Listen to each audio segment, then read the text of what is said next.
صرف فرق یہ ہے کہ حضور نبی کریم صلی اللہ علیہ وسلم نے یہ اب ہماری ضد ہے کہ ہم نے اکٹھی کرنی چھوڑ دی. رسول کریم علیہ السلام سے صحیح حدیث ہے، چاہے امام ترمذی کہتے ہیں اس پر کسی نے عمل نہیں کیا، یہ تو آپ کی اپنی مرضی. حدیث میں کوئی خرابی ہے کہ آپ نے مدینے میں ہوتے ہوئے نہ سفر تھا، نہ بارش تھی، نہ خطرہ تھا، نہ بیمار تھے، ظہر اور عصر کی 2 نمازیں اکٹھی پڑھائیں، 4 فرض اس کے 4 8 مغرب اور عشاء کی، بالکل صحیح حدیث، کوئی شک نہیں. اب بلا وجہ اکٹھی کی.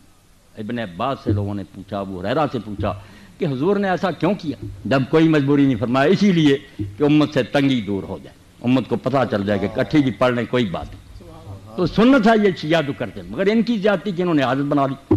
یہاں سے خود یہ شیعہ مسلک کے بھی خلاف ہے. ان کی کتابیں بھی یہ نہیں کہتی کہ روز اس طرح پڑھو، 5 اذانیں ہونی چاہیے، 5 وقت ہیں، مگر صرف اکٹھی کی جا سکتی ہیں.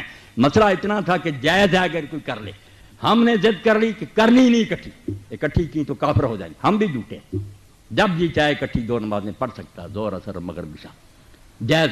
ان کی وہ ضد غلط ہے کہ روزانہ پڑھنا، یہ ان کے مسلک میں نہیں، ان کی بھی شرارت ہے. کتابیں ان کی نکال کر دکھاؤں گا، ان کے علماء کے فتوے دکھاؤں گا. ہماری طرح 5 اذانیں دیں، 5 وقتوں، اصل یہی ہے. مگر کبھی اگر اکٹھی کو کر لے تو بیٹا اتنی بات تھی کہ وہ جائز تھی. ہم نے ضد کر لی کہ نہیں پڑھنی، انہوں نے کر لی کہ ہم نے جان بوجھ کر اسی طرح پڑھنا ہے. یہ چیڑ بن گئی. مسئلہ اتنا ہی ہے کہ بلا وجہ بھی ظہر عصر کو مغرب عشاء کو اکٹھی کیا جا سکتا ہے. اس میں نہیں وہ کوئی بری بات کہتے، جو عادت انہوں نے بنا لی یہ غلط.